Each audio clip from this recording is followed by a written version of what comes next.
En el nombre del Padre, del Hijo, del Espíritu Santo. Amén. Ven Espíritu Santo, y llena los corazones de tus fieles, y enciende en ellos el fuego de tu amor. Envía tu Espíritu Creador, y se renovará la faz de la tierra. Estamos estudiando el Catecismo de la Iglesia Católica, su primera parte, la profesión de la fe, segunda sesión, la profesión de la fe cristiana, capítulo segundo, creo en Jesucristo, Hijo único de Dios. Artículo cuarto, Jesucristo padeció bajo el poder de Poncio Pilato, fue crucificado, muerto y sepultado. Párrafo segundo, Jesús murió crucificado. Estamos en el tercer apartado de este párrafo, donde el Catecismo dedica 12 números al estudio de este tema que tiene como título: Cristo se ofreció a su Padre por nuestros pecados. El día de hoy vamos a profundizar en el numeral 615, donde veremos cómo Jesús reemplaza nuestra desobediencia por su obediencia. Número 615 del Catecismo de la Iglesia dice: como por la desobediencia de un solo hombre, todos fueron constituidos pecadores, así también por la obediencia de uno solo, todos serán constituidos justos. Por su obediencia hasta la muerte, Jesús llevó a cabo la sustitución del siervo doliente que se dio a sí mismo en expiación, cuando llevó el pecado de muchos, a quienes justificará y cuyas culpas soportará. Jesús repara por nuestras faltas y satisface al Padre por nuestros pecados. Número precioso este que, sin duda alguna, nos presenta el Catecismo esta mañana. Lo que repara nuestro pecado no es el mero sufrimiento. El sufrimiento por sí mismo, queridos amigos, no vale nada. Sufrir por sufrir no vale nada. El sufrimiento de Cristo, su valor infinito, es porque es una expresión del acto de obediencia de Cristo al Padre. Esto es supremamente importante, queridos amigos, porque a veces ponemos el acento, ponemos la atención, es en aspectos exteriores, en aspectos que nos llaman la atención de la pasión de Cristo, y ciertamente, claro, son muy conmovedores, pero no perdamos de vista que lo verdaderamente redentor y lo que hace salvífica la pasión de Cristo no fueron los latigazos, ni los clavos, ni los insultos, sino el acto de obediencia que estaba teniendo lugar en medio de la pasión y la crucifixión. Esto es lo esencial. Este número 615 del Catecismo habla de esa especie de misterio de comunión que hay entre todo el género humano. Hoy día tenemos una tendencia muy individualista a no sentirnos en comunión con el resto de los seres humanos. Es el pecado que nos ha hecho sentirnos individuales, ajenos al destino y a la suerte de nuestros hermanos.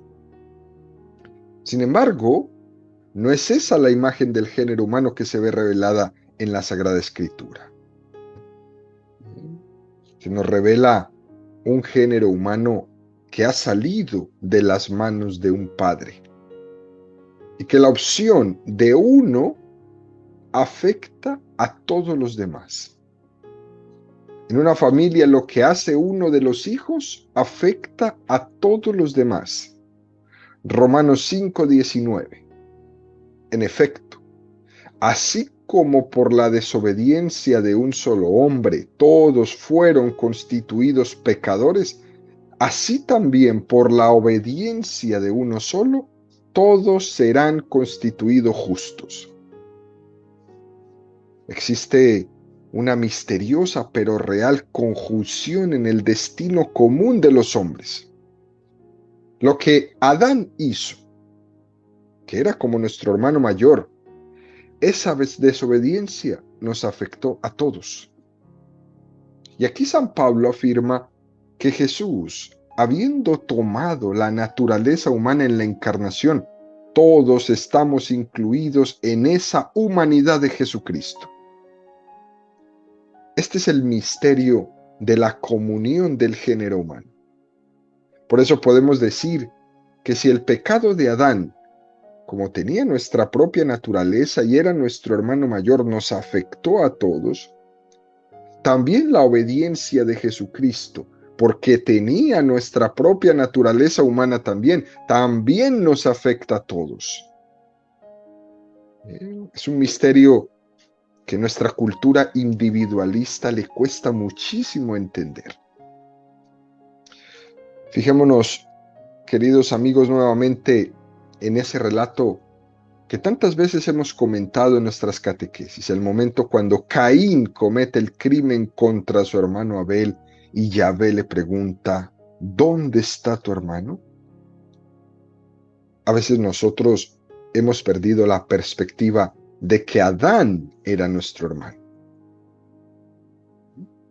Hay que purificar esa visión que tenemos tan individualista de creer que cada uno tenemos un destino y un origen absolutamente independiente de los demás. Eso no es cierto. Formamos ante Dios una comunión, también de destino, aunque tengamos una responsabilidad personal. Y es importante que hagamos un buen repaso sobre lo que significa el concepto de obediencia en la Sagrada Escritura. Porque al final es Cristo el que revela lo que es la obediencia a Dios Padre. Lejos de que la obediencia sea una sujeción que se soporta, una sumisión pasiva, que es lo que nos quieren hacer entender, ¿no? Nos dicen por ahí, el obediente es alguien pasivo, que no tiene una participación activa en la vida. La obediencia en la Sagrada Escritura es una libre adhesión al designio de Dios, que permite hacer de la vida del hombre un servicio a Dios, una entrega gozosa. Y la Sagrada Escritura está empapada de este concepto, una libre adhesión. En contraste con lo que se entiende hoy, con lo que piensan hoy de lo que es la obediencia. Para muchos hombres modernos, ser obediente es ser una persona que no tiene iniciativa, que tiene pocas cualidades y por lo tanto le toca obedecer a otro. Pero no es así. La obediencia es una libre adhesión que permite una entrega gozosa al servicio. En la Sagrada Escritura se habla de que hay un drama. El drama es la desobediencia. En los orígenes de la historia, Adán desobedece a Dios, arrastrando su rebelión a todos sus descendientes. Romanos 5:19. En efecto, así como por la desobediencia de uno solo, todos fueron constituidos pecadores. La creación entera fue sometida a la vanidad. La creación en el principio, toda ella era obediente a Dios. Pero hubo un acto de desobediencia, ¿no? Hay expresiones en la Sagrada Escritura en las que se muestra de una manera metafórica esto. Es verdad que las Escrituras, que no son seres humanos, las cosas, por decirlo así, que no tienen inteligencia ni voluntad, como por ejemplo los astros, cuando se habla de la naturaleza como obediente a Dios. Baruch 3:34. Los astros brillan complacidos. Él los llama y dicen, henos aquí, y brillan con gozo.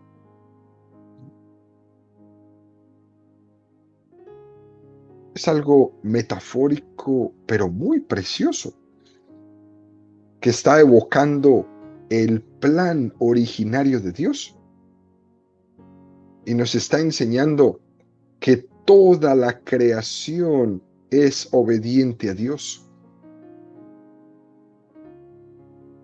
Las criaturas que no son seres humanos, que no tienen inteligencia y voluntad, también nos pueden hablar de la obediencia a Dios.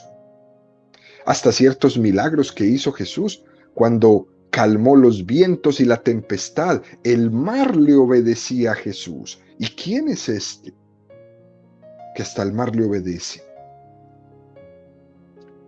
Esa naturaleza que obedece a Jesús es también imagen de ese plan primero de Dios donde todo estaba en orden perfecto, en un orden de obediencia. Y la desobediencia de Adán y de Eva tienen repercusiones en la propia naturaleza, en la que la desobediencia del hombre aparece como una especie de rebeldía de la naturaleza que no se somete a Dios. Hay algunas personas que piensan que son muy líderes porque son muy rebeldes, que son muy dueños de sí mismos porque son muy rebeldes. Frente a la rebelión de Adán, muestra por contraste lo que es la obediencia y lo que Dios aguarda en ella, que es la sumisión del hombre a su voluntad, la ejecución de un mandamiento cuyo sentido y cuyo precio nosotros realmente no alcanzamos a ver. Esta es la dificultad. Estamos llamados a tener una confianza en algo que no entendemos completamente. Y Dios exige de nosotros nuestra obediencia porque Él tiene un designio para realizar en nosotros. Un universo que construir, que necesita nuestra colaboración. Y por eso es que nos pide en la libertad adherirnos a Él. La fe exige la obediencia, porque hay un plan de Dios que trasciende la capacidad de ser comprendido desde aquí. Para salvar a la humanidad, Dios va poco a poco educando en la obediencia, y así lo hizo, por ejemplo, con Abraham y con todo el pueblo de Israel. Sal de tu tierra y camina en mi presencia al país que yo te mostraré. O mucho más, cuando Dios le dice, toma a tu único hijo y ofrécemelo en holocausto.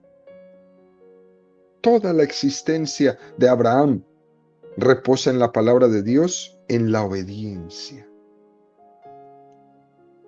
Y eso le impone avanzar a ciegas y realizar gestos y actos cuyo sentido él no alcanza a entender completamente. No entiende ciertas cosas que Dios le pide, pero obedece. Y esto es lo que tenemos que recalcar, queridos amigos. No entiendo, pero obedezco. La alianza supone exactamente el mismo proceso. Éxodo 24:7. Tomó después el libro de la alianza y lo leyó ante el pueblo, que respondió, obedeceremos y haremos todo cuanto ha dicho Yahvé. Israel se adhiere al pacto que Dios le propone. Esta alianza implica una serie de mandamientos en muchos aspectos de la vida del pueblo de Israel, para los padres, para los reyes, para los profetas, para los sacerdotes. Estos deberes están ya inscritos de alguna manera en la naturaleza del hombre, pero la palabra de Dios los va incorporando hacia a su alianza y hace de la sumisión del hombre una obediencia en la fe. Ya el primer decálogo de los mandamientos decía que la fidelidad a la ley tiene que ser en la adhesión a la alianza de Dios. Se decía, los que me amen y guarden mis mandamientos. Es decir, no se puede guardar los mandamientos de la ley de Dios sin amar. Es una obediencia que parte de una alianza de amor. Obedezco porque me siento amado por quien me ama. Obedezco porque aquel que me manda busca mi bien. Éxodo 26. Tengo misericordia por millares con los que me aman y guardan mis mandamientos. Es decir, la obediencia va unida al amor. La obediencia no es nada al margen del amor. Por ejemplo, la obediencia en el mundo militar tiene muy poco que ver con la obediencia en el mundo religioso. En el mundo militar es una obediencia de disciplina, desde el punto de vista práctico de la vida. Pero no es así en el mundo religioso, donde la obediencia es un acto de confianza en el amor de un padre. Todo este proceso de educación en la obediencia, Yahvé lo culmina en Jesucristo. Cristo es nuestra obediencia. Nadie obedece a Dios. Y en Israel poco a poco se va viendo cómo Israel es una casa rebelde. Ezequiel 2:5. Y ellos escuchen o no escuchen, ya que son una casa de rebeldía. O Isaías 1:2. Hijos crié y saqué adelante, y ellos se rebelaron contra mí. El hombre esclavo del pecado, aunque en el fondo aspira a obedecer a Dios, llega a ser incapaz de obedecer. Romanos 7, 14, 17. Sabemos en efecto que la ley es espiritual, mas yo soy de carne, vendido al poder del pecado. Realmente mi proceder no lo comprendo, pues no hago lo que quiero, sino que hago lo que aborrezco.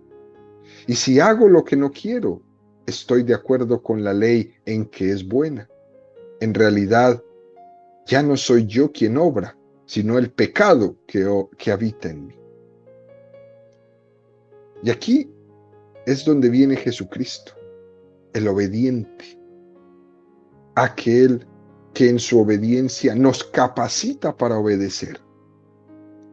Así como por la desobediencia de uno, la multitud fue considerada pecadora, así también hará la obediencia de Cristo, nos engendra como seres obedientes. Es nuestra salvación su obediencia, y por ella nos es dado volver a la obediencia de Dios. Esto es precioso, queridos amigos, porque la vida de Cristo fue, desde su entrada en el mundo, un acto de obediencia. He aquí que vengo para hacer tu voluntad hasta la muerte en cruz. Adhesión a Dios. Esa es nuestra invitación. Adherirnos a Dios a través de un montón de intermediarios, José, María, las instituciones de las autoridades. Pues Jesús, en todo lo que hizo en su vida, estaba cumpliendo la voluntad de Dios y se sometía. Incluso en su pasión llega al colmo, al entregarse sin resistir a los poderes inhumanos injustos, haciendo a través de todos esos sufrimientos, la experiencia de la obediencia, haciendo el sacrificio más precioso a Dios, que es el de la obediencia. Esto se tiene que poner quizás en letras mayúsculas, ¿sí? Parecería que el mundo nos va proponiendo que ser desobediente es el camino, y no, es la perdición. Para nosotros poder profundizar más el valor de la obediencia de Cristo, queridos amigos, supone contrastarlo con lo que nuestra cultura actual se vive, que es algo bastante contrario, ¿no? Y que nos dificulta la comprensión del mensaje de Cristo. Pero contrastar a veces nos lleva a valorar mucho más lo que tenemos. En esta cultura en la que nosotros vivimos, especialmente en Occidente, el valor en alza en este momento es la autorrealización. El hombre autónomo, ¿eh? El hombre que es espontáneo, sacudirse de todo aquello que suponga cualquier tipo de tutela o de apadrinamiento. Yo no necesito un padre, yo no necesito nadie, yo no necesito una autoridad, no necesito nada que me diga qué hago. Eso es lo que viven nuestros jóvenes hoy día. Parece que todo esto le impide al hombre creer y ser él mismo.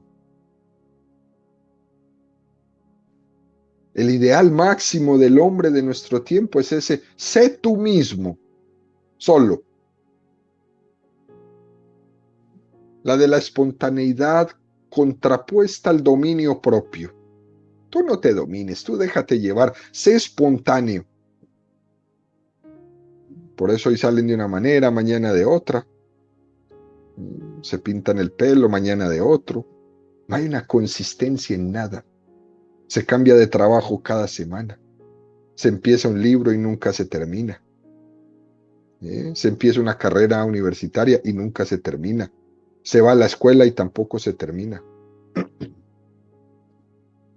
Es la rebeldía confrontada con la prudencia, donde para ellos ser prudente es un no realizado, pero el que es irreflexivo, imprudente, es el exitoso. Y se empieza a imponer como un valor la imprudencia. Incluso en los mismos videos, ¿no? Que se pasan y que se mandan y que el más imprudente, el que más se golpea, el que más se tatúa, el que más se rompe, el que más se tira desde no sé dónde. Y todo es esta vida de imprudencia, ¿no? Donde la autoestima supone renunciar a la autocrítica, donde a nadie se le puede corregir, donde a nadie se le puede decir nada porque le bajan la autoestima, según ellos, donde deja rienda suelta a todo lo que diga tu corazón espontáneamente, pero no me vayas a decir ni no me vayas a corregir. Llámese papá, llámese mamá, llámese maestro, llámese líder religioso, el que sea. A mí nadie me puede corregir porque me baja la autoestima. En este mundo moderno, este tema de la autoestima nos hace renunciar a la autocrítica, que es tan importante para poder ir conquistando nuestra vida, donde el valor se ha convertido en lo espontáneo, donde la pedagogía que se usa hoy día para la educación es dejar que todos los niños desarrollen los impulsos que les salen, pero sin orientarlos, sin límites. Esta cultura, queridos amigos, a la que nos toca enfrentarnos, es la que está dominando nuestra sociedad. Y detrás de esa falsedad se esconde una concepción ingenua y falsa de lo que es la naturaleza humana. Nosotros no somos eso. porque no es cierto que el hombre tenga en sí mismo todo lo que necesita para su plenitud. Eso no es cierto. El hombre no tiene dentro de sí mismo todo lo que necesita para ser feliz. Eso no es cierto. La realización del hombre no es posible solo por sí mismo. Necesita de Dios. Necesita de la gracia de Dios. Siguiendo solo los impulsos que le salen de su corazón, uno no es feliz. Puede autoengañarse pensando que es feliz, pero a lo mejor esa felicidad es simplemente un contentarse por 5 minutos. A los 5 minutos tiene que volver a inventarse otra cosa. Y por eso hoy día experimentamos esta cantidad de suicidios de jóvenes, porque ya no saben qué inventarse. Y más ahora que por inventar cualquier tontería, los jóvenes son capaces de hacer lo que sea por hacerse famosos en 5 minutos. Y hablo de los jóvenes en general, también los adultos, también los ancianos. Solo hay que mirar en nuestro entorno y ver a dónde llega el hombre cuando se deja conducir simplemente por sus propios impulsos. Egoísmo. Una sociedad en la que el hombre es el lobo del uno con el otro. Cada uno quiere sus caprichos, su propia comodidad. Y todo esto es muy difícil compaginarlo con mi vecino. Y el otro hombre acaba siendo mi enemigo porque limita mis caprichos. Y termino peleándome por un rollo de papel en un Walmart. Es una concepción ingenua, con una falta de realismo y una falta de conocer el hombre. Esa tendencia que tenemos, los que tenemos fe, la podemos llamar pecado original. Los que no tienen fe la pueden llamar egoísmo, tendencia al egoísmo. La espontaneidad da rienda suelta a esa tendencia al mal que tenemos. Y el que no tenga fe en la Sagrada Escritura tendrá que reconocer que hay una tendencia innata a un profundo egoísmo. Y si no reconoce esto, está condenado a construir una sociedad que es una selva. ¿Qué es una selva? Los que tenemos fe reconocemos que Cristo es la plenitud del ser humano y que sin su gracia el hombre no alcanza su propio equilibrio. Para nosotros el ideal moral del ser humano no es un hombre autónomo, sino que es el hombre comunión con Cristo, con los hermanos y consigo mismo. No soy yo solo, soy en comunión. Y la comunión lleva implícita la obediencia. No se puede estar en comunión con los demás sin un espíritu de obediencia. La imagen del hombre autónomo que se autorrealiza es la del hombre desobediente. Dice semáforo en rojo, pues él se lo pasa. Dice stop, pues él se lo pasa. Les parece muy bonito, les parece muy genial, pero no es así. Eso no es ser libre, eso es ser un esclavo. Por eso Jesús es el hombre que vivió la profunda comunión con Dios Padre hasta el punto de decir, el Padre y yo somos uno. Comunión con todos nosotros porque Cristo es el verdadero hombre, el que nos representa a todos nosotros. Por eso es el hombre obediente al Padre, obediente en la fidelidad, que le lleva al amor a todos nosotros y también en cierto sentido Cristo es obediente a nosotros. Muy interesante. Es obediente a la necesidad que tenemos de Él.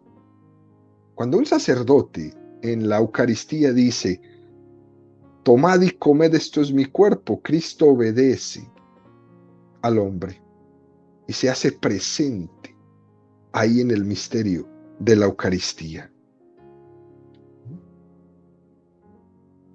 El hombre maduro no es aquel que no necesita dirección, eso es falso. El hombre maduro es aquel que es movido por el Espíritu Santo. Por el contrario, el hombre inmaduro es aquel que es arrastrado por sus pasiones. No es cierto que el hombre inmaduro, el que se dice autónomo y autosuficiente, no obedece a nadie. Eso es mentira. Sí obedece. Obedece a sus pasiones. Aunque él diga que hace lo que le dé la gana, eso es mentira. Es un esclavo de sus ganas, de sus pasiones, de su tendencia al pecado, del pecado mismo. Ese te ordena y tú le obedeces. Al final, todo el mundo obedece a alguien.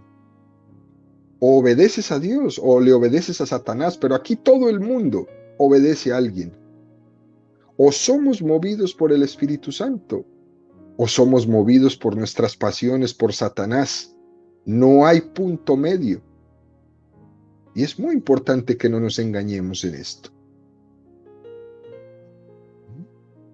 Y no es cierto que la obediencia está contrapuesta a la libertad. Eso no es cierto.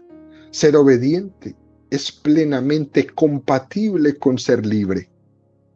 Para ejemplo, la Santísima Virgen María. María es el ser humano más libre de toda la creación porque ha sido la más obediente.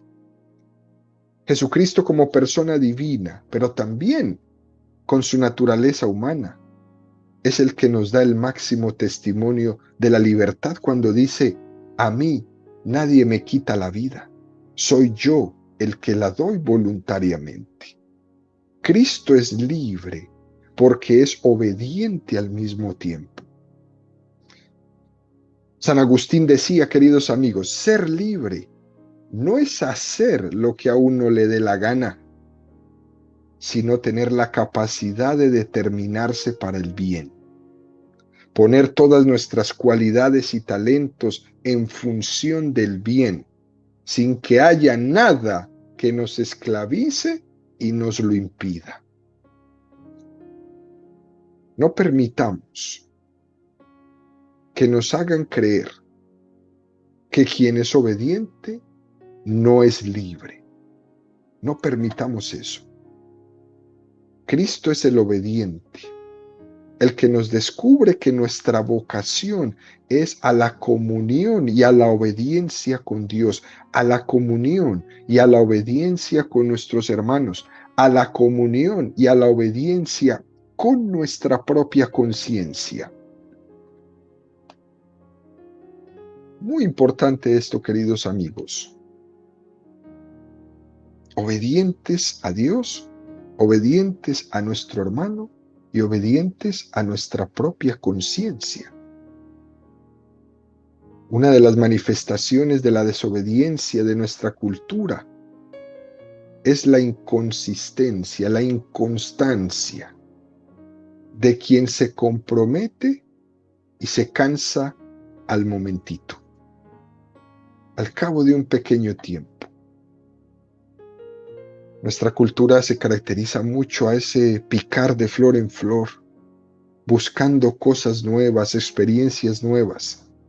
Y eso resulta muy atrayente, pero al final no se compromete con nada ni con nadie. Y esa falta de compromiso encierra una falta de obediencia al final. Lo que debe caracterizar a nosotros cristianos católicos no es la búsqueda curiosa, sino el casarnos con la verdad. Así pues, el compromiso en la vida es obediencia. Obediencia en la búsqueda de la belleza y de la verdad. No solo para admirarlas a la distancia, sino para llegar a abrazarlas en nuestra vida. No es suficiente admirar los ideales. Qué bonito es ser una persona verdadera. A mí me gustaría tener eso. No es suficiente admirar los ideales. La obediencia de Cristo con la que nos redimió es la obediencia de la quien se casa con la vocación que Dios le dio y se compromete a caminar en ella, no a contemplarla desde lejos. Por lo tanto, queridos amigos, en conclusión de esta catequesis, la obediencia es la opción libre de quien abraza una situación gozosamente en entrega generosa a Dios y al prójimo.